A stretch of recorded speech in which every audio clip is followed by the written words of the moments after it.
The Extra Point with Ryan Justice is sponsored by The Phone Medic. For the best in cell phone, tablet, or laptop repairs, The Phone Medic is the only choice for you. The Phone Medic also offers gaming PCs and laptops for both gamers and everyday users. Visit one of the 3 Phone Medic locations in Amarillo, Canyon, and their new location in Lubbock today. Hello, football fans! Welcome to The Extra Point with Ryan Justice.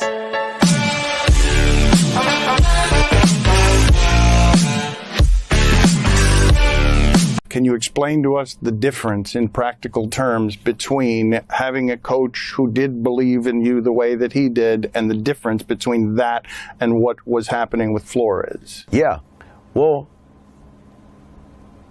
to put it in simplest terms, if you woke up every morning and I told you you sucked at what you did, that you don't belong doing what you do, that you shouldn't be here, that this guy should be here, that you haven't earned this right, and then you have somebody else come in and tell you, dude, you are the best fit for this. Like, you are accurate, you are the best whatever, you are this, you are that. Like, how would it make you feel listening to one or the other? You see what I'm saying? And then you hear it, regardless of what it is, the good or the bad, and you hear it more and more, you start to actually believe that. I don't care who you are. You could be the president of the United States. You have a terrible person that's telling you things that you don't want to hear or that you probably shouldn't be hearing. You're going to start to believe that about yourself. That was Russell Wilson with Shots Fired. I'm Ryan Justice. This is The Extra Point. That was Russell Wilson on the Dan Le Batard show. Boy, that was a lot. And we knew that there were some tensions between Russell Wilson and Brian Flores in the Miami Dolphins. But boy, did it finally come out in that interview with Dan Le Batard. This is going to be the one and only Andrew Martinez joining us again after a 2-week break. How's it going, Andy? Good. How about yourself, man? Doing good. Preseason week 3 is here. We're 16 days away from the regular season opener between the Chiefs and Ravens, and football's here, man. So. It's here. It's in full effect, with 2 weeks of the preseason down and a third to go. Yeah, I think, everything's kind of, all the last minute, all the dramas kind of hitting everything, getting ready to go in. Lots of moves, lots of decisions are being made. You're having, interviews like this with Tua coming out talking. I think it's going to be, I think this is what it is, right before the season hits. We're getting all sorts of reports out there. We're in for a wild ride. Let's go ahead and talk about that with Tua. Those were some interesting comments he made about Brian Flores. And, I mean, I think it wasn't a terribly guarded secret, I guess, that Brian Flores and Tua weren't on the same terms. The Dolphins were one of the teams that were said to be in on the Deshaun Watson trade, seeing as how they wanted to get rid of Tua Tagovailoa. There was, reports of tensions and stuff there between Brian Flores and Tua. Tua did not play his best football under Brian Flores. And to me, this was just another example of how the Patriot way does not work unless you're Bill Belichick or Tom Brady. Yeah, I mean, I totally agree. I mean, we talked about that a couple of weeks ago, but I think, I think these coaches have to figure out their own way. Don't get me wrong, you take from how you were taught, and you get to see those examples of different coaches and what you like, what you don't like. But again, you can't emulate. Try to be exactly like that. I think that's going to, I think it's really shown the biggest downfall of those guys who come from that camp of Bill Belichick, of like, you can't copy that. You sure take some things you liked from him, and make it your own. But, obviously, Tua is, he's shown that, oh yeah, this is what I can do down in Miami. And, I think, like I said, I think with Flores, it just wasn't the fit there for sure, but between those two. No, and I mean, Flores has kind of come out and he hasn't backed away from him, and he hasn't necessarily been, the kind of standoffish, abrasive type that you would see when you're put in this situation. I got to take a little closer look at what his response was to this, but it sounded like he kind of manned up and accepted this, and that's growth. But I mean, it just goes to show you just how far that Patriot way fell. And I said it last year. I said you can't stand at the room and pound the desk and say you're the smartest guy in the room and that you know more than the guys that are out there playing the game right now, no matter how long you've been coaching. Anyone that stands up there and says, I know more than you because I came from this, you can't necessarily sit there and buy into the buy into that person being somebody who's going to take you all the way. Yeah, absolutely. I think, I think it even shows, even like a guy like Belichick who, isn't coaching this year, who's gone up to hang out, with his son's team and be a part of that. And, he said on, McAfee's show, like, hey, I'm just, I'm hanging out, I'm not taking over anything when he could be, the smartest man in that room coaching wise, obviously. But, even himself, he knows like, hey, I can sit back and be an asset when I need to be, but otherwise I got to let these coaches become a coach and take control of that team. And I think guys just saw the what Bill did for so long and these great coaches and try to just copy that. You can't do that. It's just not going to Yeah, happen. no, the branches haven't really grown that much in the Patriot coaching tree. From the quarterback in Miami to the quarterbacks in Pittsburgh and Denver, Russell Wilson made his preseason debut over the weekend, and it didn't look good. Justin Fields again came in and outplayed him. Yeah, I mean, I just don't know about Russ. I think I think that shine is long gone, and even you have these older quarterbacks as they get there, you start to see that decline. You saw that in even with Denver, in a Peyton Manning of the Broncos is not the Peyton Manning of the Colts, going to those 1 year. yeah. I mean, yeah, but it wasn't that was going, with head to head with Brady every playoff, but they were still able to, he was still able to make the plays and figure it out and make it happen. But Russ that's just not happening. No, I don't. and That's just not happening at all. I've said time and again on the show that I don't believe Russell Wilson can get back to the type of quarterback that he was in Seattle when he was going to NFC championships and winning Super Bowls. I mean, he's got a defense that's probably as good, uh, or at least in that ballpark as the Legion of Boom. But it's just Russ. Like I said, Russ has been on kind of a slow, subtle decline. You could point to 2020 40 touchdowns, but you look at what's around Russell Wilson and what kind of followed him to Denver, and you started to see the reasons why Pete Carroll said it's time to move on. And then on top of that, just the utter fiasco it was in Denver. Now you're seeing Russell Wilson go to a team that is very well coached, that is very well to an organization that is pretty organized, that is pretty well run, and he's up against another quarterback who had question marks about him. And honestly, I feel like if he was given another year with Chicago, he could have really thrived. But they decided to move on from him and draft his replacement. But I think Justin Fields wins this quarterback battle, and I think that this gives the Steelers a new element to their offense that they really haven't had before, which is a quarterback that is not just dangerous with his arm. Because Justin Fields has good arm talent. I've never, I've had my questions about it and about his accuracy sometimes, but for the most part, I think with the right pieces around him, Justin Fields can get you through some games. But now the Steelers get a quarterback that can beat you with their legs too. Yeah, and I think with Fields, he had such expectations, in Chicago and coming here, with beating out Russ and under Tomlinson, I think they can make something happen. We can really see, what happens in this. I think he definitely showed in this game, that he's gonna, he should be the starter, and he's gonna, see where he can take this Steelers team for sure. Definitely, definitely.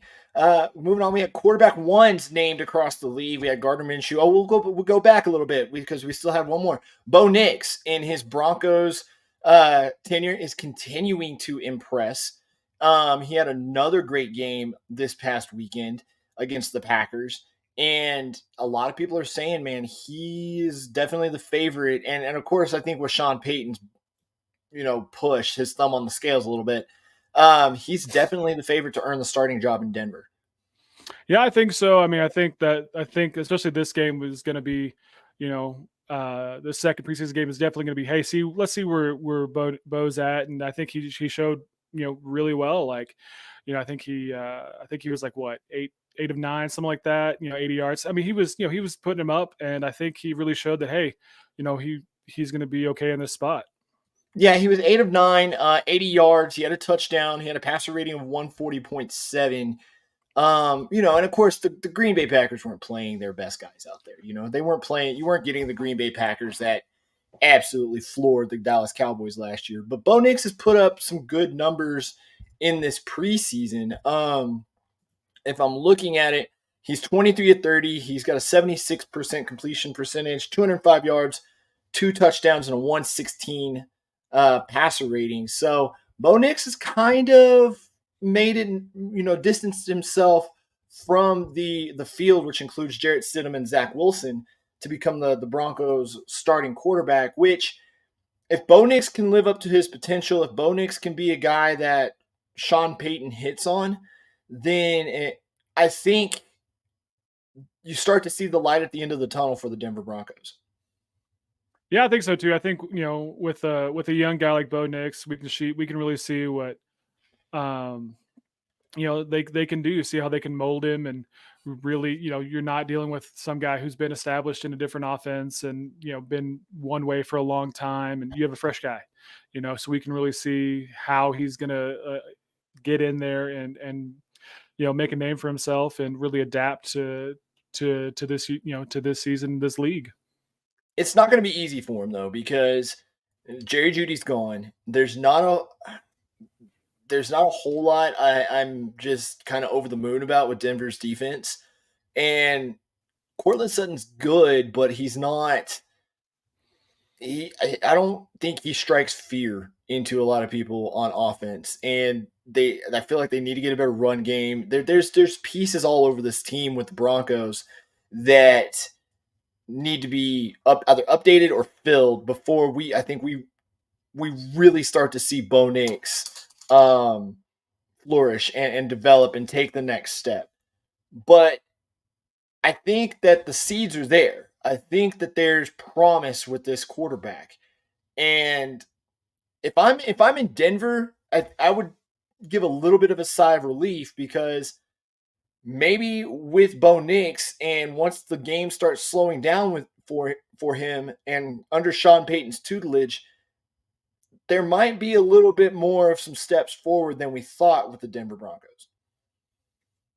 Yeah, I think, I think that's a solid idea. I know, Sean Payton hasn't, decided on who's gonna be that QB1 spot, but I agree. I think games like this really show that, he could step up, and he can work his way in there. Like I said, Sean Payton, can maybe mold him the way he wants to from the beginning, and get those, get what he wants out of him. So from one QB1 competition to a couple of quarterback competitions that were settled, Jaden Daniels, the rookie for the Washington Commanders, earns the starting job. He's the guy I've actually got my eye on this year in Washington. Gardner Minshew gets the starting job out in Las Vegas. Other quarterback ones were named that were already presumed starters anyway. But you got those two were officially named, and with more coming probably within the next couple of days as we get closer to the end of the preseason. Out of these two, which ones do you think are going to do the most good for their team? I think we kind of saw. I think with Minshew, I think for me, I'm going to go with him. I think because what we saw last season, and I think if the Raiders can, kind of still build off the momentum they had going, I think he might make the most of an impact on a team. I think Minshew's probably going to be the guy I'm going to look out for on that. I'm looking at Minshew right now as the guy that I like the most, but simply because you've got a rookie. Although I think if there was a rookie quarterback that might push Caleb Williams for rookie of the year, spoiler alert, he's my pick for rookie of the year. Then I think it might be Jaden Daniels. He's in a good situation, though not as good as Gardner Minshew or Caleb Williams, but I think he's got a good receiver. He's got a good head coach with a good defensive mind and good play callers around him. This quarterback has some time to develop. This is a team that fresh start all over the place, whether it's from organizationally, from the coaching staff. Like Jaden Daniels is not coming into a rat's nest. I think I guess it depends on how you determine success, because Gardner Minshew did guide the Colts to a one play away from being in the playoffs and winning the division last year, and he's not set up horribly in Vegas. I'm going to agree with you. I think Gardner Minshew is going to be the guy that's going to be the most successful for his team. I think him and Devontae Adams will develop a quick relationship and a good connection in that offense. And I mean, if I'm being honest, Minshew's never had a receiver like that. Just a game-changing type of receiver. And on top of that, they get a rookie in Brock Bowers who's supposed to be a game-changing as well. Add in Max Crosby on the defense that has long been a defensive player of the year candidate, and Raiders might have something this year. Yeah, I think so. I agree that between these two, it could be a toss up. You never know. But yeah, I think the pieces that the Raiders have, I think they can patch this together and make something out of it for sure. Well, we're going to move on to the division previews, our last of the division previews for this preseason, AFC, NFC South this week. Before we get to that, I want to say thank you to everyone that has joined us tonight. Want to say hit that like button, hit that share button, hit that subscribe button, whether you're watching on Facebook, YouTube, or Twitch. Get the word out every Tuesday at 8:30. About to change up the format a little bit now that we're going into the regular season. Some of our old favorites are going to come back, like 3 Up, 3 Down, the extra picks, and more game previews. But it's all about the division previews right now, and that'll come about 2 weeks from tonight when we finally get to week 1 of the regular football season. I want to say shout out to my sponsor, the Phone Medic of Amarillo, Canyon, and Lubbock. If you need tech repair, if you need to upgrade your tech, if you need any kind of tech pieces to show off, go to Gabe at the Phone Medic. He'll repair your phones, he'll repair your laptops, he'll repair your gaming consoles, anything you need. You can find it at the Phone Medic of Amarillo, Canyon, and Lubbock. Go like them on Facebook. Go visit their stores. And when you get there, say Ryan from the Extra Point sent you. So we'll move on. Division previews. We're going to start off with the worst team in the league last year. The Carolina Panthers, 2-15, last in the NFC South. You kind of started to see the fruits of their labor, I guess, come into play with everything that they traded to go up and get Bryce Young. And they got the quarterback. Don't get me wrong. I believe Bryce Young could be a good quarterback in this league, but he arrived in Carolina to bare cupboards. Yeah, I just, I think that, I think Carolina is just going to be in this hole for the foreseeable future. I just don't, no matter how far what you want to trade up to get who, I just don't know if they're going to come out of this spot. 2-15 last season. I don't see them doing much better this year, but we'll just have to see. I just don't think, they have it in them, to be honest. Yeah, I'm under the impression that this is a team that you could just smell the dysfunction coming off of it from what David Tepper did this offseason, going to a small business, a bar that was criticizing him during the draft and chewing out the owner of that bar, to just everything that they gave up and everything that they, some people think, I feel like they maybe gave up a little too much to go up and get Bryce Young. A lot of people were saying, what good is having a quarterback that is as good as Bryce Young? And don't get me wrong, I know he didn't really show it a lot last year, but I feel like Bryce Young could get it done on the NFL level. And what good is having a quarterback like that when he's got nothing to throw to? But keep in mind, the coaching staff was preparing for CJ Stroud. And David Tepper, being David Tepper, said, no, we're going in this direction. Tension between Frank Reich, who's a great head coach, and that just led to a disaster of the season for the Carolina Panthers. Here's the crazy part about this, though. I was looking at the rankings. The last overall offense, top 5 defense. And now they did lose the centerpiece of that defense, but they do have some things to build on. Carolina does have a stingy defense. They just have to get the offense right. Yeah, I mean, I guess even if you have a great defense, if your offense, unless your defense is going to start scoring, more in the offense, which could happen, it's really hard to to really put up points on defense as much as to win a game. I mean, don't get me wrong, I think maybe their defense can keep them in games longer, but like you said, I don't know if they have enough weapons even close to make anything really happen for them. There was a lot of churn on this team. They did lose DJ Chark, Hayden Hurst. The big one is Brian Burns. They traded him for a second and a fifth, and I believe a conditional pick next year. Shaq Griffin's gone, Kamaguchi here. Just some journeyman guys that were leaving this team. The big name that stands out, of course, was Brian Burns. They do add Deontay Johnson, David Moore to get some speed with the offense. Of course, Jadeveon Clowney coming in for the defensive side, which should make the defense.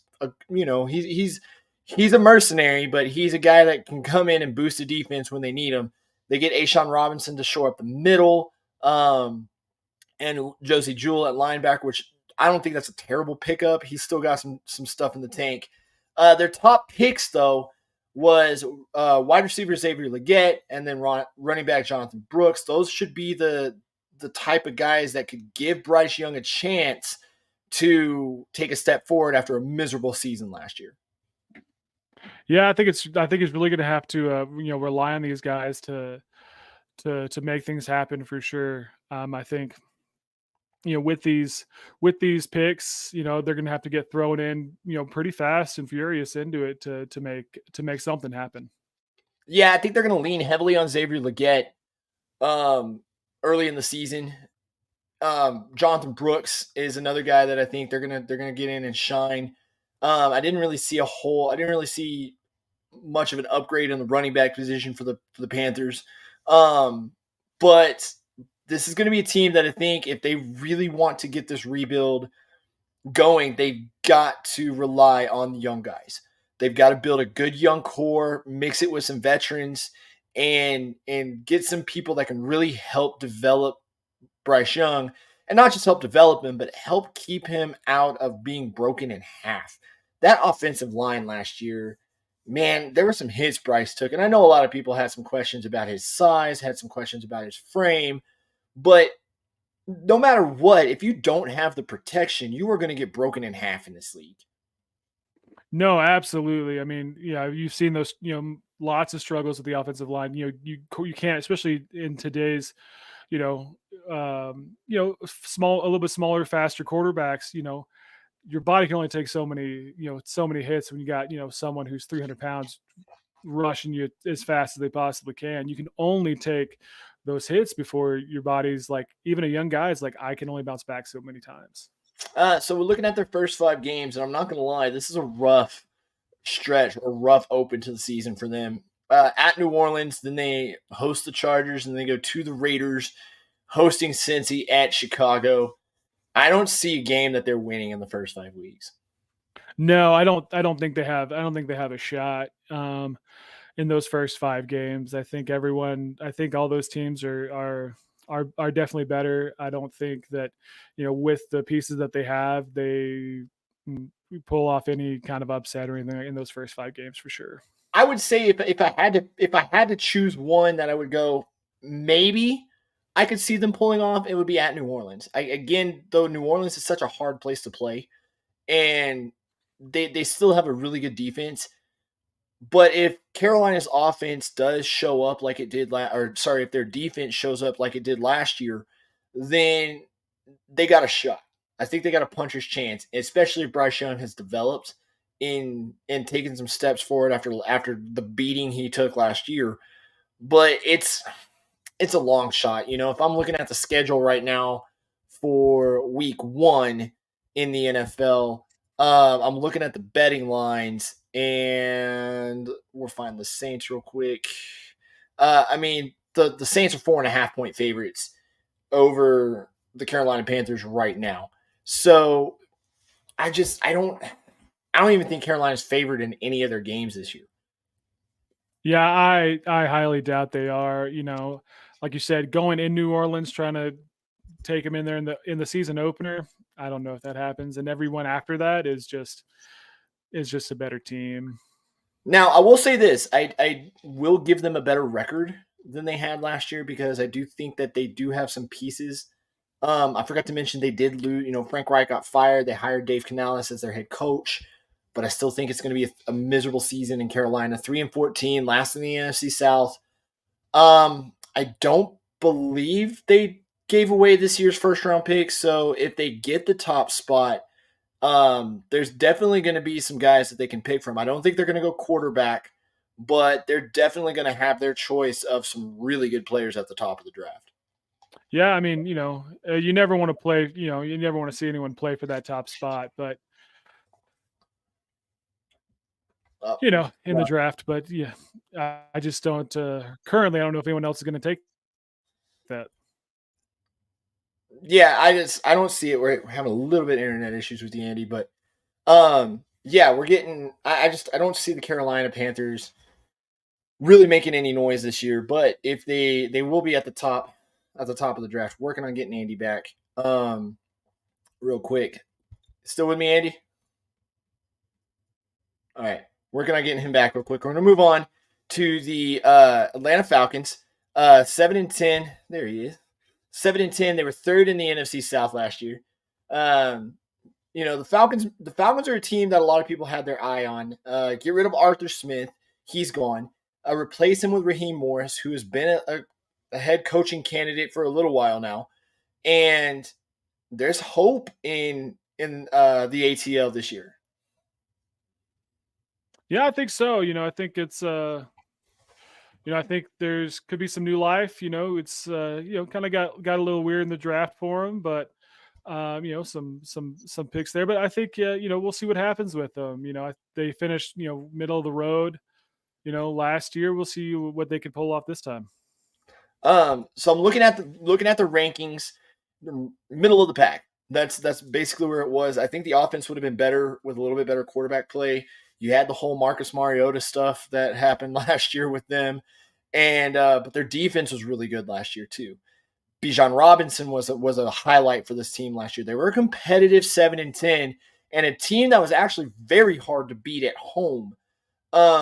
You had some games where Desmond Ridder looked really good, and you had some games where you saw just what this offense could be with a little bit better quarterback play. Looking at their losses, of course, like I mentioned, Arthur Smith is gone. Desmond Ridder gone as well. They lose Cordell Patterson, which kind of gave them a unique approach to their offense.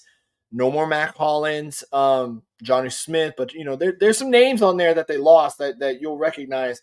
But I just, it's like with any team that's trying to take the next step, you're going to have losses, and you're going to have guys that you need to upgrade from, or guys that just don't fit the new coach's system. And I look at this list and I see a bunch of guys that are like that. Yeah, I think so. If they're trying to, you got to make, move somewhere. You're not going to be able to, obviously keep everyone. you got to try to find replacements and make most of who you can pick up, and see what holes you can fill once everyone's gone, and try to make the most of it. Speaking of replacements, again, they get head coach Raheem Morris. They sign Kirk Cousins to a big deal in the offseason. Pick up Darnell Mooney and Rondell Moore and Ray McLeod at wide receiver, Charlie Warner, Antonio Hamilton. There's others that they picked up as well. But the draft is where it really got interesting for them. They trade up, I believe, to get quarterback Michael Penix Jr. Not only are they looking to win now, but they're looking to keep the quarterback of the future. They shore up the middle of the defensive line, and they add a linebacker as well for their top draft picks. What are you thinking of the quarterback situation in Atlanta? Yeah, I know. I mean, when the draft happened and they picked up Michael, it was kind of weird. Everyone was like, "What? You just?" I mean, it seemed like days before they signed Cousins to this big old deal, and and then you go up in the draft.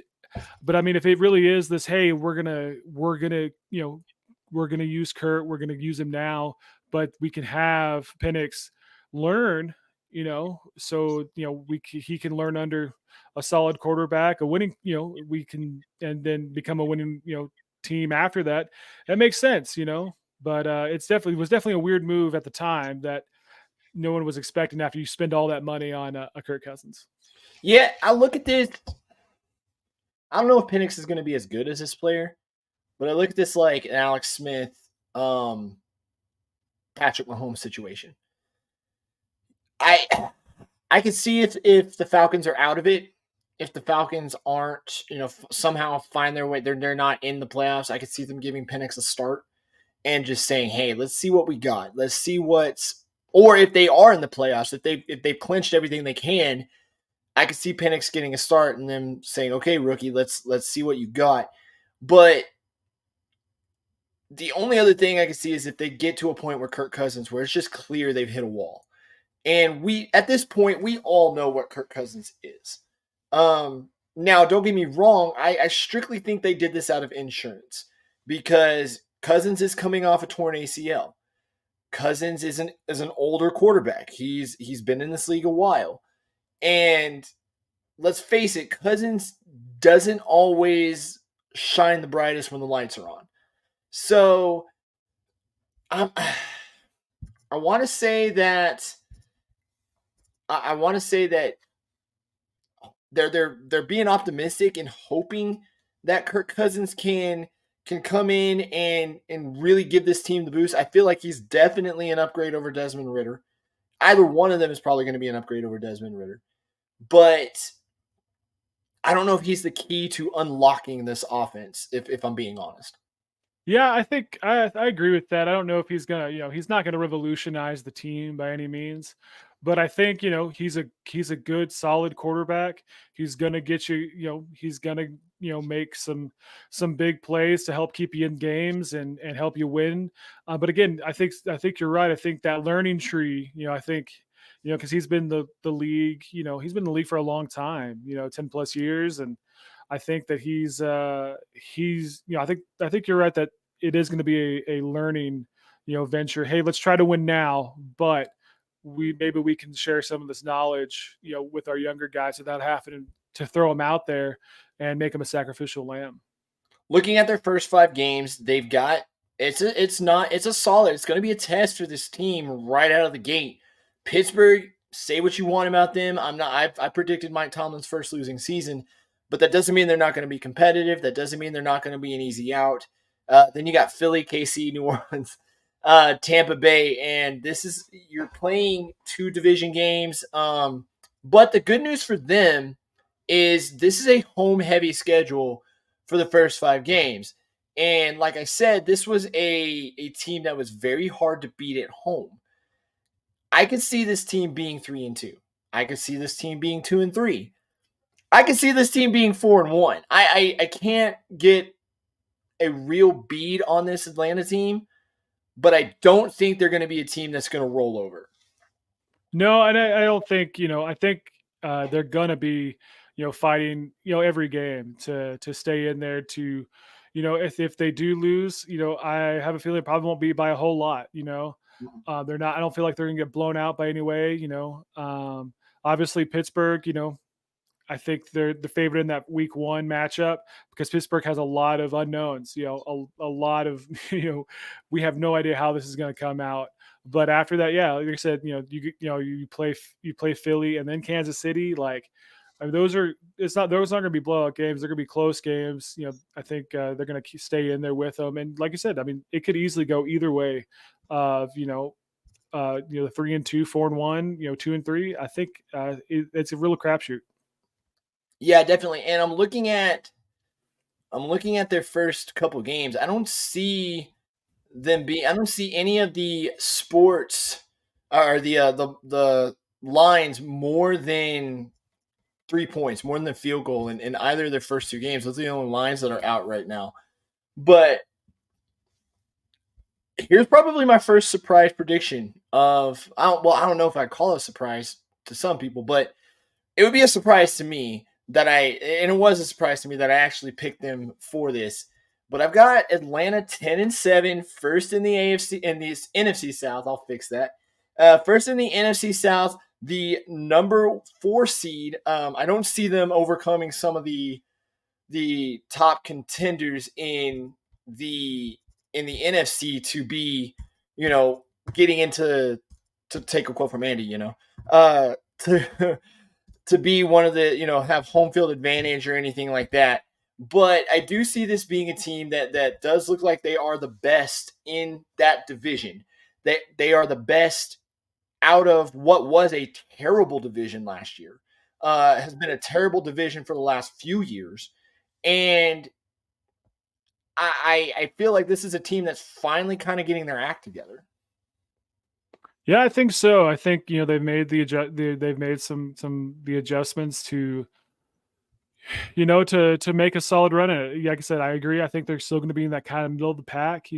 But I do believe they'll be over 500 and can definitely get in that playoff spot. Yeah, I think out of this division, to me they're in the best position to stand out and get into the playoffs. Moving on, we're keeping it in the Dirty South. We're going to the New Orleans Saints. They were 9-8 last year. They were very close to winning the division. A Tampa Bay loss away from winning the division, and getting into the playoffs as the number 4 seed. They were the second in the NFC South. If I'm being honest, the Saints bored me last year. I watched Saints. I looked at the Saints game and was like, okay. And their rankings showed it. They were probably the most middle of the pack team in the league. Yeah, I mean, in that division, again, like you said, the worst division. It's not a surprise that they just didn't do anything great. I mean, again, they weren't the worst, but it's not like they, the competition, was real high either. It was a very winnable division for them. Of course, the addition of Derek Carr. You had another year under Dennis Allen. This is an aging team. Like, if I'm being honest, this is an aging team.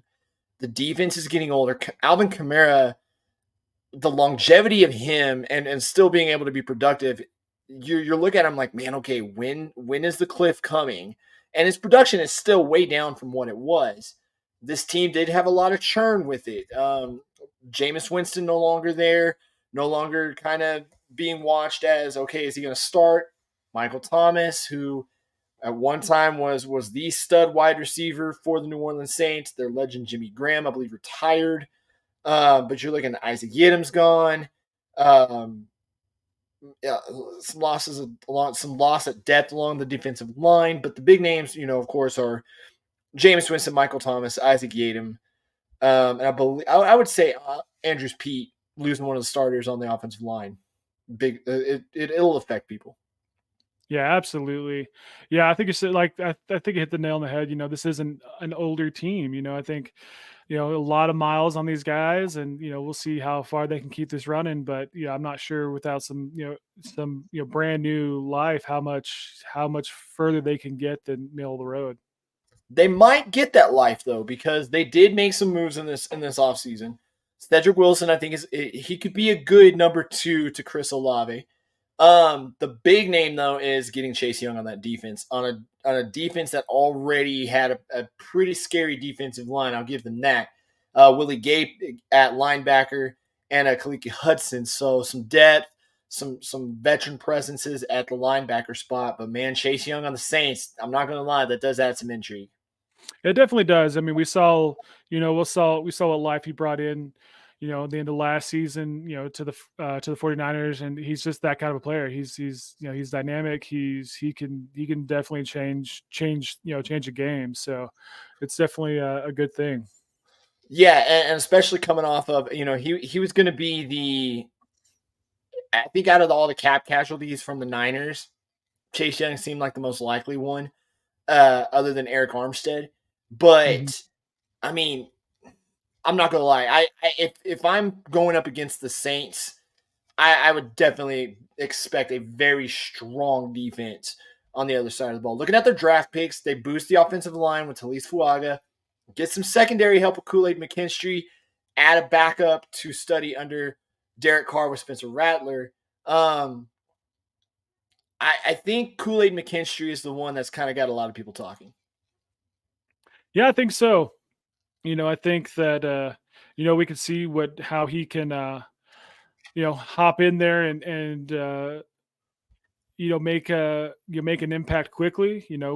They really need him to. So we'll definitely see where he stands with that, and can see what he can do for that defense. Saints needed secondary help as well. Their first 5 games, manageable, I would say. Carolina, as we mentioned earlier, they do open at home against Carolina. They go to Dallas. I'll actually be working with Fox on that game.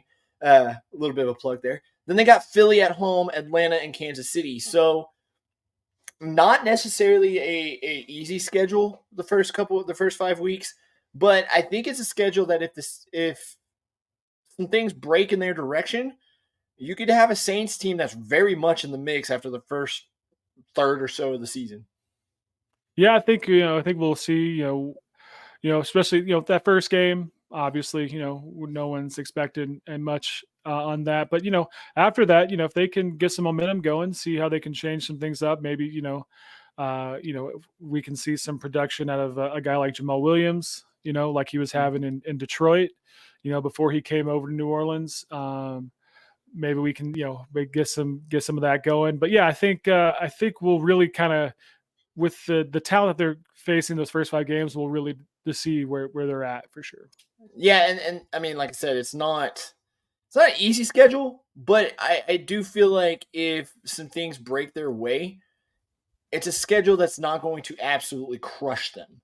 So again, you got KC at Arrowhead, Philly at home, Dallas. I think is actually a winnable game. I think if that defense can be physical enough with the Cowboys, Saints could pull it off, and then of course you open against Carolina. My prediction for them, though, I got a down year for the Saints. 6-11, third in the NFC South. Again, like I said, aging team. I feel like there's some guys that, the Bills are coming due for them. I can see this team taking a step back, remaining competitive, but just not having enough to really push forward. Yeah, I think so. I think, I think that they're just probably still going to be that middle of the road team, maybe right below 500, like you have them, it's kind of going to be a real hit or miss, but I don't expect them to take over, be high in this, in the NFC at all. So these are 2 divisions that produced some of the biggest surprises last year. Obviously you see right here, one of the biggest surprises that happened in the league last year. But I think if the Texans hadn't have done what they did, the biggest surprise in the league probably would have been the Tampa Bay Buccaneers. 9-8, first in the NFC South. Going into this season, they lose in the divisional round to Detroit. Going into this season, everybody had Tampa Bay being one of those teams that was going to pick in the top 3 in the draft. I myself included. On this program, I said I think Tampa Bay is going to have the number 1 pick in the draft. Boy, did they prove everybody wrong. Baker Mayfield had probably his best year as a quarterback. Yeah, I mean, I think Baker coming down there. I mean, he showed that he's a serious quarterback, man. He put up what he needed to and showed people like, oh, I'm no joke. I'm here for real and I'm here to make an impact. And he really showed that. Yeah, and he got rewarded with that with a contract this year. They re-signed Mike Evans. Here's the crazy thing to me about what the Bucks did last year. 23rd overall offense, 23rd overall defense. The only team in the division that ranked worse than they did was the Carolina Panthers. At least on offense.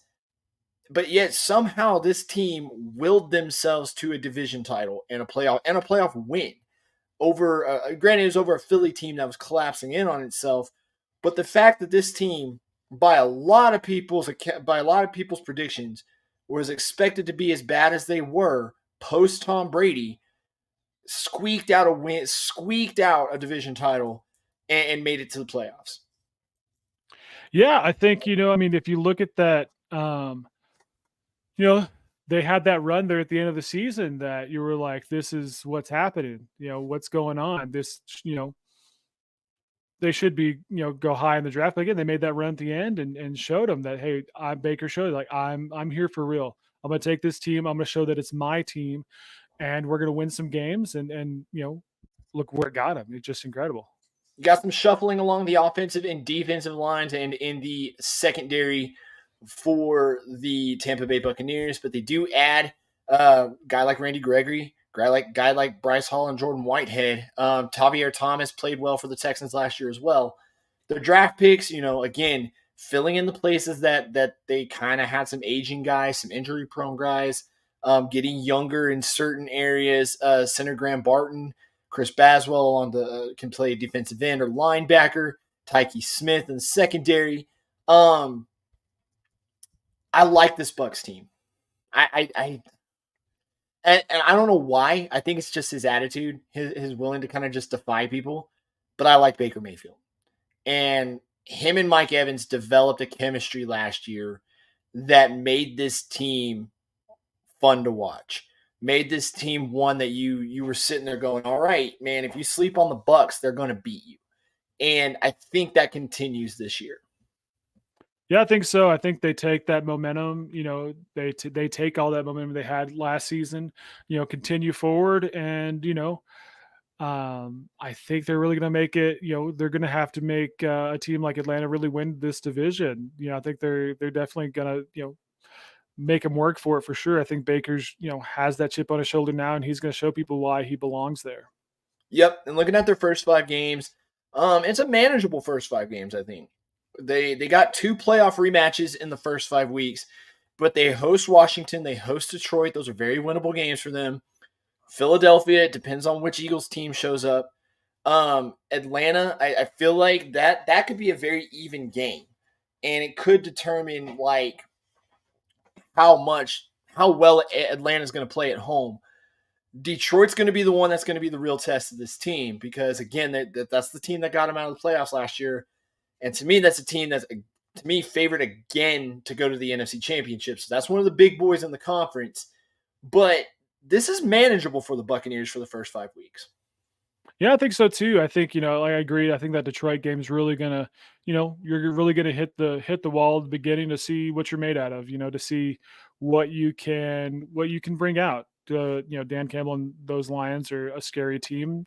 And again, you don't want to, it's at Detroit, which is a scary place right now. But I think they can. I think they have the possibility to bring it to them, and Baker really show. Baker brings this team with him and shows that they can take it to a team that was that close to making the Super Bowl. Looking at their record, I've got them 9-8 again. This time second in the NFC South, but they do make the wild card. And I'm not going to say they're going to be the 5th seed or whatever because there's a couple teams that are better than them that could make the wild card. But this is a team that's scrappy, and I can see them hanging around and getting into a playoff spot and saying, all right, we're here. Let's make some noise. Yeah, I think so. I totally agree with that. I think that, I wouldn't be surprised, maybe they do, pick up some big wins and take that division lead. I know you predicted Atlanta too, but maybe, they could as easily, take that spot. So I think they have a lot of potential to really show us what they got. If Atlanta doesn't get to 10-7, I think that it'll be a tiebreaker between them and the Falcons to take this division. I think it's going to be close. I don't think this division is going to be the division that gets kicked around like it has been in the most recent years, but the Bucks are definitely going to keep it close. That does it for the NFC North. We kind of reached a little bit of the halfway point of our show. But again, just want to take this time, guys. Thank y'all for joining. Hit the like, share, and subscribe button. Get the word out. Let's grow the product. I can't wait for the beginning of the season. We're going to have some fun on Twitch. We need to get to 50 followers so that way we can hit that affiliate status, start doing some subscriptions, and really start doing some cool stuff on game days. Maybe do some giveaways. Partner with some people. So get the word out. Let's get to 50 on Twitch, and we'll do some pretty cool Twitch exclusives with the extra point. Also, again, want to say thanks to my sponsor, the Phone Medic of Amarillo, Canyon, and Lubbock. Again, guys, if you need your technology repaired, if you need phone, laptop, PC, gaming console repairs, go to Gabe at the Phone Medic in Amarillo, Canyon, and Lubbock. Tell him you heard it from the extra point. So now we move to the AFC South. And we start off with the fake Oilers. I mean, the Tennessee Titans, and they were 6-11 last year. The sun set on the Derrick Henry, Ryan Tannehill era of this team, Mike Vrabel era as well, and you really kind of saw the wheels fall off of this team. They did get Will Levis, who did have some good games, but it just wasn't enough. The rest of this division got a lot better. And I want to say this, I'm not, people that know me and would listen to this might accuse me of being a homer, but I will say this would happen in most any divisions. When a quarterback like CJ Stroud emerges, you start seeing the other teams adjust accordingly. And I think that's going to be the theme throughout what we see some of these teams have done, especially what the Texans have done at the top of the division in response. So, but looking at Tennessee, I mean, there was some hype about the Titans last year. They've been a playoff team. They've been a number one seed recently. And you were just kind of wondering, like I said, they had some hype, but you were also kind of wondering how much Ryan Tannehill had left in the tank. Clearly he did not. And then you had Will Levis come in, and he had some flashes. What were your thoughts on Will Levis last year? Yeah, I thought Levis last year, especially coming out, after Tannehill, you're really not sure how he's going to do it. But I think, he was, impressive in what he put up. I think, especially coming off, you don't want to be thrown in the mix like that. It's hard. And so I think, he could have floundered a lot more, but I think he stayed solid. I think he was, again, not the best out there for sure, but like it could have been way worse for him. You did have some injuries. You did have some guys getting older, different schemes, whatever you want to say. But Tennessee bottom of the league in the offense last year, just below the middle of the league in defense last year. And of course, we mentioned a lot of losses with them and some notable ones. Of course, Tannehill and Derrick Henry contract just wasn't right for Derrick Henry for what he was asking for. But you had guys like Andre Dillard, three big guys on the defensive side of the ball, and Danico Autry, Azeez Al-Shaair, Sean Murphy-Bunting leaving, two of those going in the division to the Texans with Danico Autry and Azeez Al-Shaair. And of course, you also lose Mike Vrabel as your head coach. So they add Mason Rudolph at backup. His backup. There are two big ads for this year were Tony Pollard and Calvin Ridley. Tony Pollard he was good. He was definitely the standout number one for the Cowboys last year, but he ain't replacing Derrick Henry. No, it's hard. How can you? I think Pollard's a great running back. I think he's gonna, be dynamic and make some plays. But I mean, again, Henry could just again like people always said, he always ran like he was angry at the ground and just running downhill. You weren't going to stop him. Yeah, but it was wild. But yeah, I mean, you can do the best you can to replace him, but you're really going to see a significant change. Also With adding their head coach Brian Callahan, who's been around the league a little while. Calvin Ridley, you thought coming back last year after the suspension, you were going to see a lot more from him. I guess he Jaguars didn't want to pay him what he thought he was worth, and Tennessee did. So he adds another element. I'm not going to lie, the DeAndre Hopkins still has some left in the tank, and the thought of him and Calvin Ridley on the same side of the ball does give me, some pause and like, okay, maybe if Will Levis does develop into something, that could be a nice little combination. Sebastian Joseph Day in the middle of the line is a good pickup as well. And of course, you saw L'Jarius Sneed. He's a guy some people will have their eye on. Looking at their draft picks, they go offensive line. They mainly worked kind of in the trenches and on the front seven with what they were looking for in the draft, hoping to improve on that defense. Yeah, I think that's what they have to do. You're losing your some key players in the offense. You're going to have to make that defense step up. Like I said, they were just barely below middle of the pack. They're going to have to, especially this division, is going to, come at them straight in the face. And so I think they really were going to have to be hang in there with some of the, with the Texans, that they're going to have to, beef up that line for sure. They're another team that does not face an easy first 5 weeks of the season. They go to Chicago, which is going to be the Caleb Williams debut game. That's going to be just such a crazy crowd. And Chicago, I took a closer look at them over the week, and I just Madden helps to get a good picture of who all's been added and not, and I didn't realize I'm not saying I'm going to adjust my prediction for the Bears, but I didn't realize just how much they added. DeAndre Swift, Keenan Allen, and that's going to be a test for this Tennessee Titans defense. And and the Bears defense isn't bad as well, so it's going to be an early test for Will Levis. Then you got the Jets, then you got Green Bay, then you go to Miami, and then you're home against Indianapolis. I mean,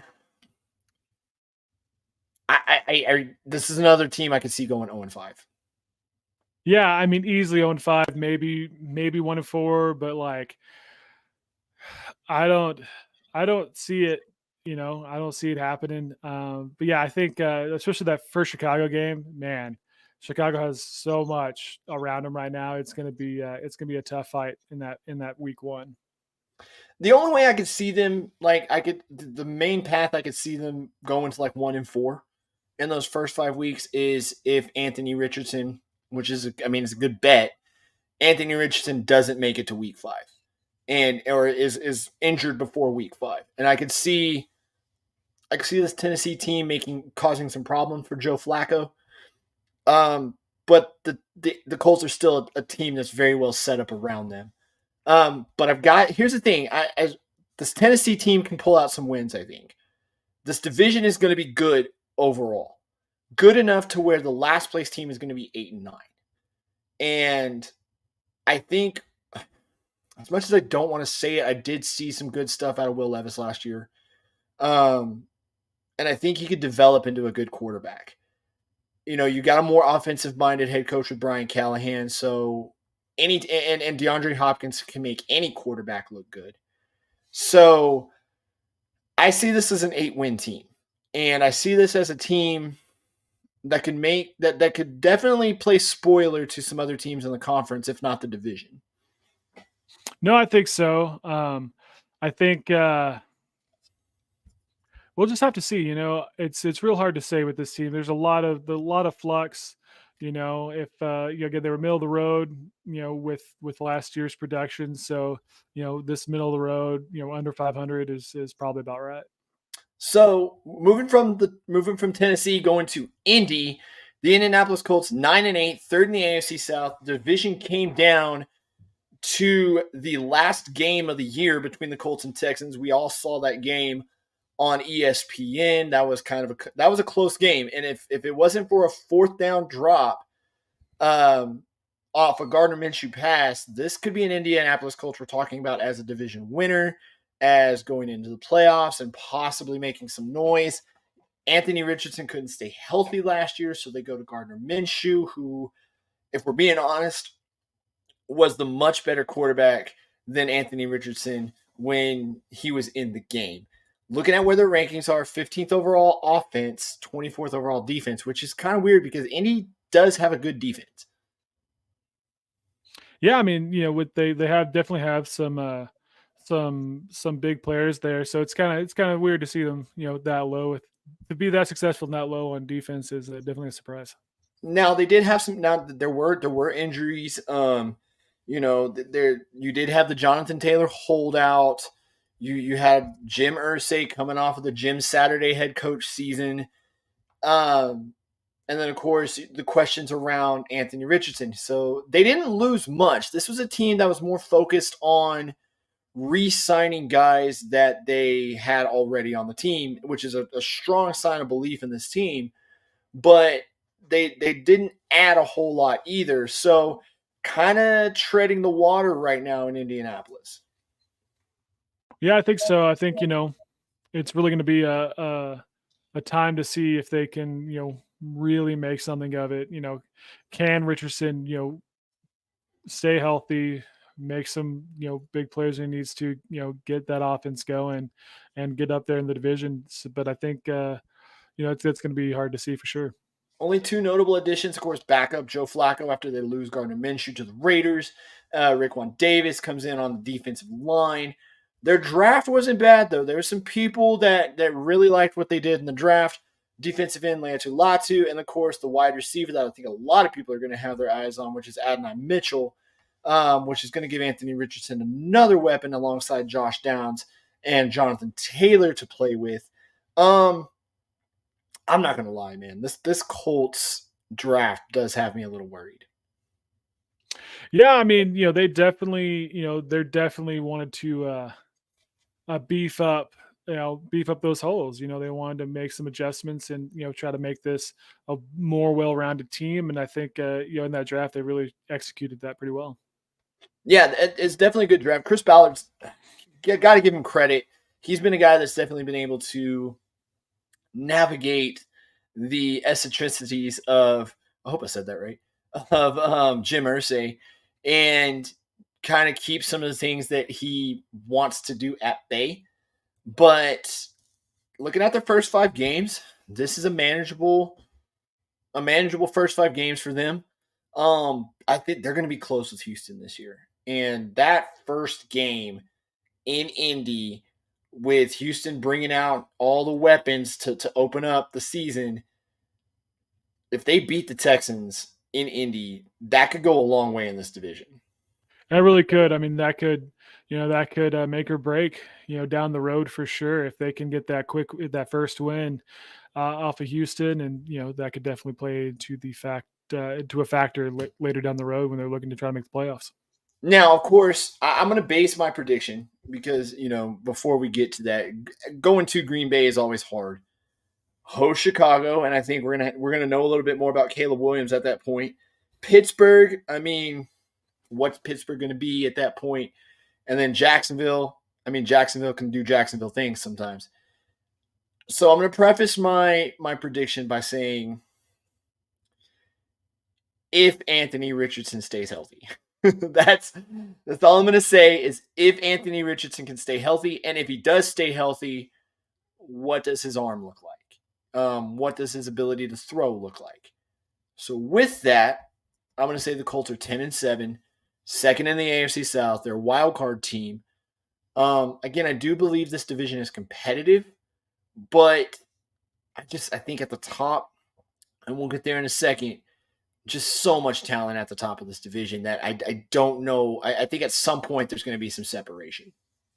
Yeah, I think so. I think, I think in this division, most of all, those division games are, gonna be the most important ones. You know, I think how whoever can lead that division, those division wins, is what's gonna make the difference in this game, in this division for sure. It's who can get on top of that. So from Indianapolis, we go to Jacksonville. They were 9-8. They finished second in the AFC South thanks to a better division record than the Colts. Trevor Lawrence, another year with Doug Peterson. Travis Etienne had a good year. We kind of didn't see him and Calvin Ridley get on the same page after the suspension. There's still some guys that they just wanted to see more out of, and you weren't really getting it out of. Their defense, wasn't the best. The offense, though, had some good games. Doug Peterson had some good coaching moments. Jacksonville, for the most part, stayed in it right to the very end. Looking at their rankings, 13th overall offense, 22nd overall defense, and I knew their offense was going to be a lot better than the defense. They still have some things to work out on. You saw Travis Etienne, Tank Bigsby, get the run game going for them. Evan Ingram still a weapon as a tight end for Trevor Lawrence, but you just felt like they needed more. Yeah, I mean, I think when we saw the Jags last season, especially the middle of that season, they were on a pretty solid run. They were on a pretty good win streak, and then I think it all just kind of at the very end, it just all kind of fell apart. I don't think they, whether it be, just whatever, could have been, I think they had like 4 or 5 games, in a row. They didn't, it was a tough loss for them, because they were looking like pretty solid and then, kind of blew it there at the end. Well, they went into Houston and absolutely crushed them. And then they were 8-3 at that point. And then they end up 9-8 down the stretch. They completely fell apart at the end of the season. And, looking at who they lose again, there's some shuffling on this team. CJ Beathard, not the backup anymore, but I feel like they did upgrade at that position. We'll get to that in a second. Of course, they lose Calvin Ridley. And then, of course, some depth along the offense and defense. Looking at who they add, Mac Jones. So they go out and get Mac Jones, who kind of wore out his welcome in New England. But looking at what he's done in the preseason, he played well. They go out and get Gabe Davis, who, for a lot of people who know him in Buffalo, some people call him Big Game Dave. I like the addition of Devin Duvernay. They get Darnell Savage at safety, Ronald Darby at corner. The big one along the offensive line, and I know you're looking at that one right there as a 49ers fan, they trade to get Eric Armstead. Yeah, I mean, that's a huge pickup. That's a great pickup for them, and that makes that defensive line very dynamic. Yeah, and they've still got a former number 1 overall pick on that defensive line. Pair him next to Eric Armstead. You've still got Josh Hines Allen on that defense as well.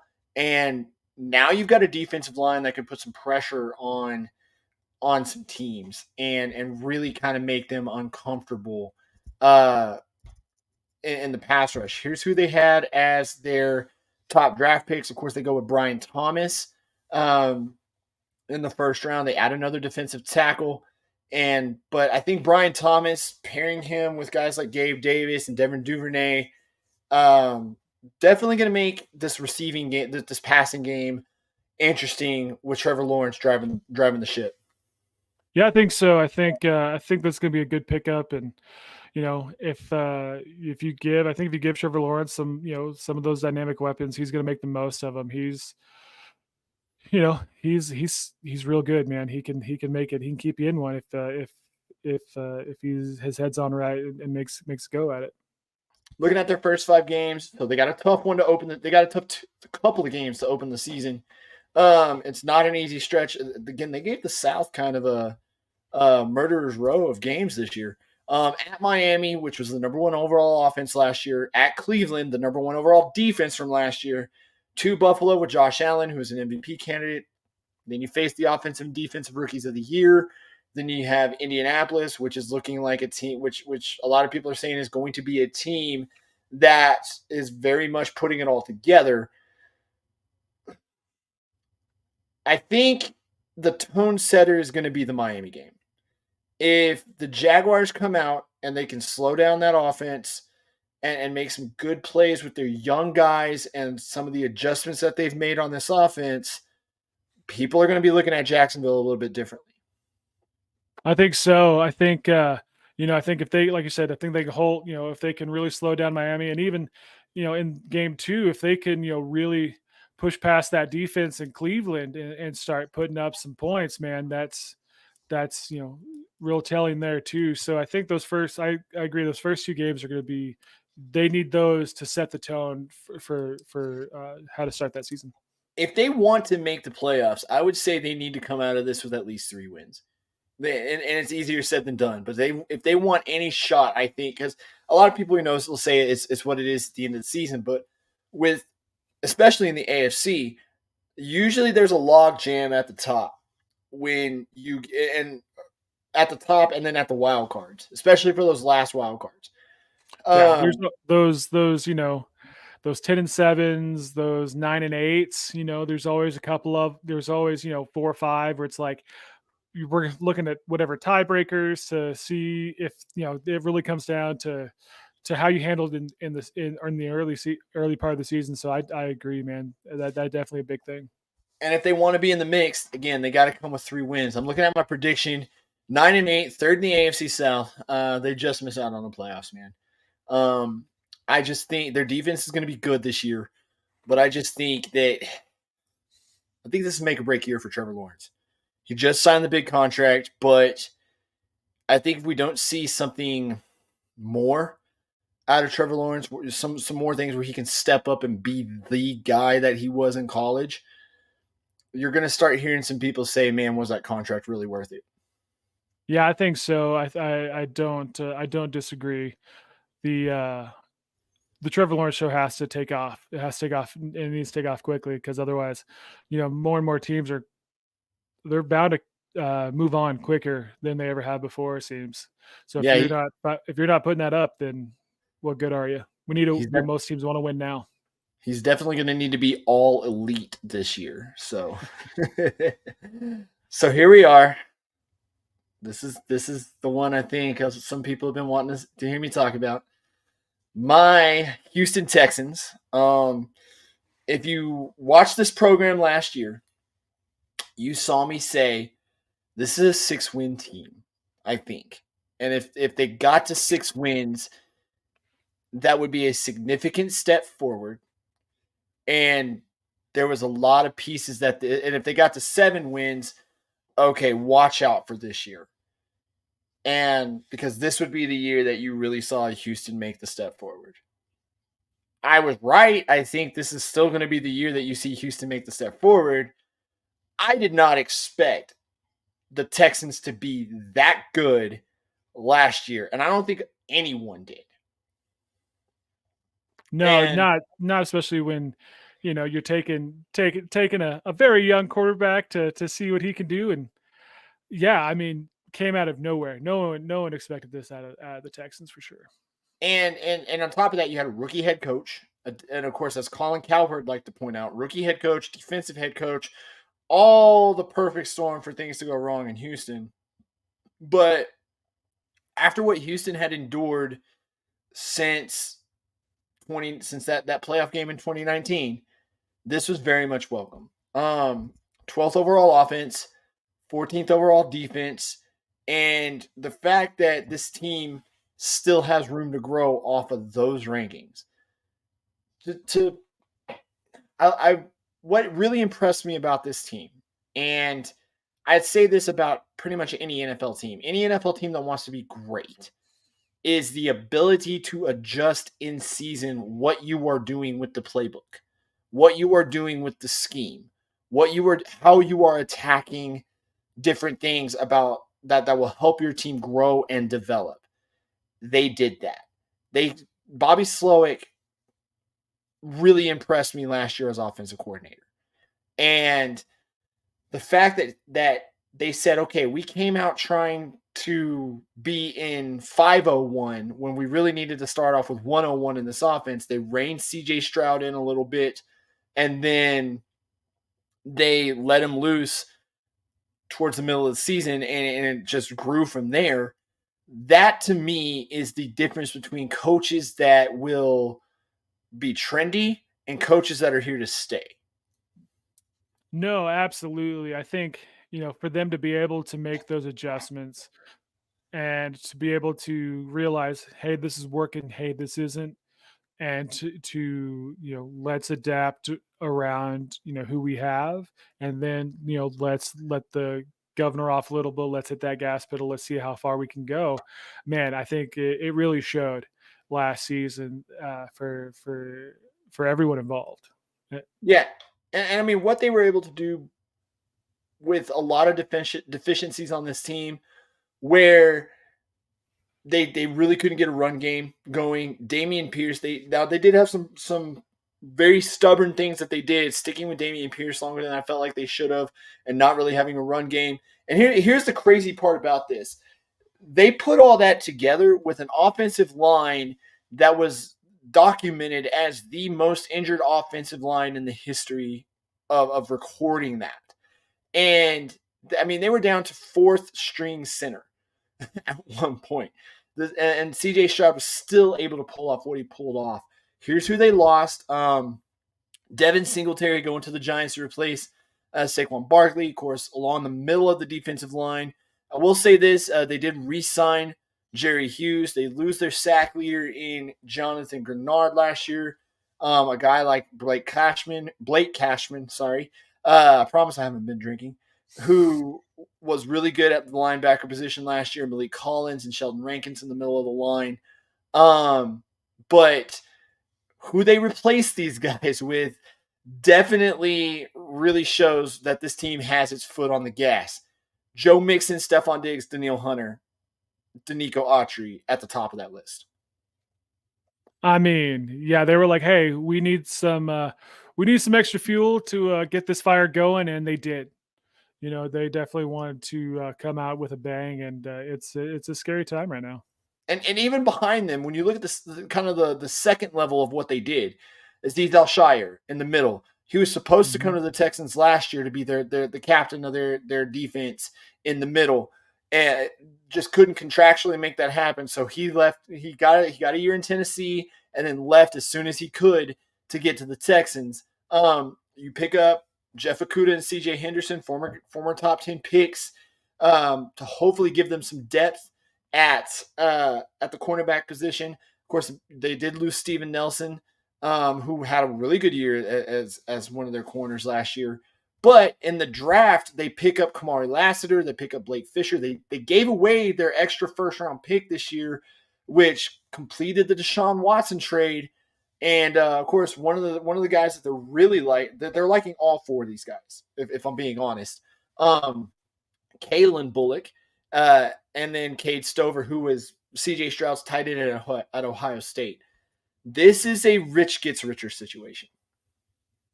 Yeah, I mean, it's they've filled the holes that they needed to. They've gotten good weapons. It is a who's who of trying to make this team hit the gas, and we're going to go for the whole thing right now. Now, I will say this: the beginning of their schedule is the easy part of their schedule, and I'm going to include the sixth game against New England, because the Texans have a stretch of games at the end of this year that if they are in it, if they are where everybody thinks they're going to be, that stretch of games could determine the number one seed in the AFC. And before we go through the first five, these three games are Dolphins, at Chiefs, and then the Ravens on Christmas Day. 3 games against the top of the conference in 11 days. Man, that is some serious playoff implications and some serious football being played. Then, it's we're gonna see.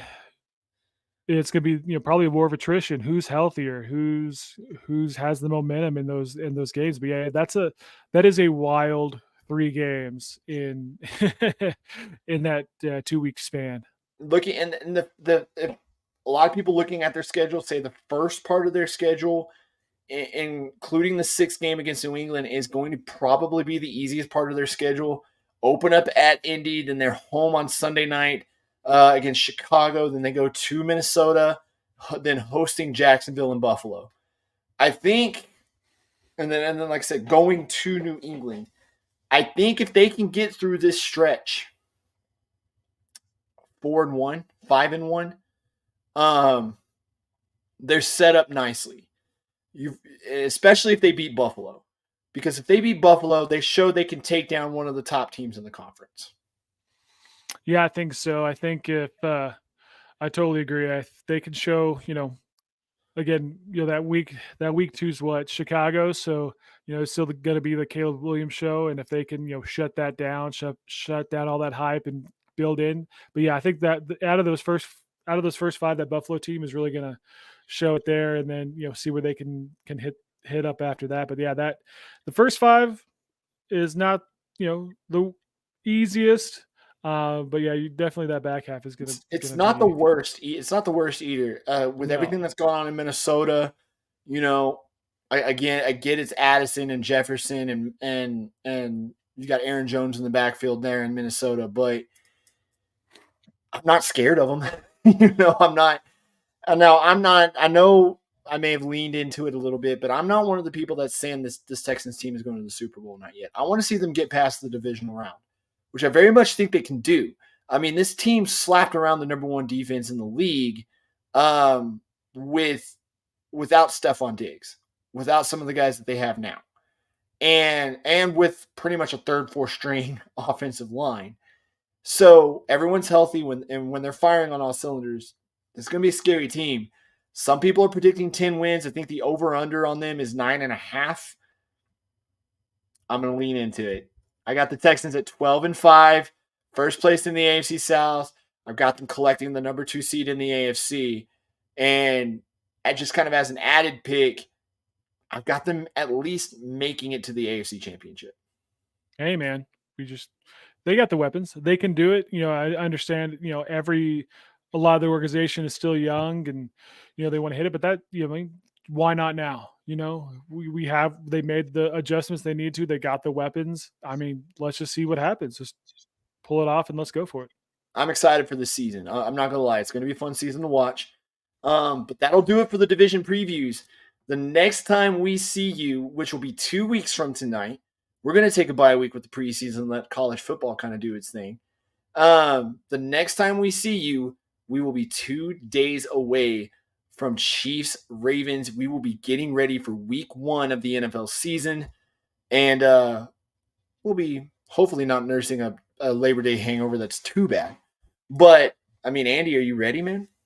Oh, man, I think I'm excited, with this last week of preseason.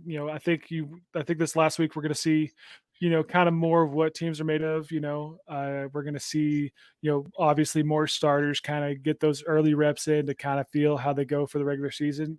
We're here. We're 2 weeks away from full on football, and to start off with the Chiefs and the Ravens, I think it's going to be a great way to kick off this season of football. Yeah, I'm excited. So if you haven't seen the week 1 schedule, remember we got 2 nights back to back. We got Chiefs Ravens to open up the season, and then Packers Eagles in Brazil. And then we have a full slate of NFL games on Sunday. I'm not going to lie, there's words that I'm waiting to hear, and it's 7 hours of commercial-free football. I mean, what's wrong with that? Well, no, nothing wrong with that. Nothing wrong with that. Football is here, guys. Thank you for joining us on the division previews.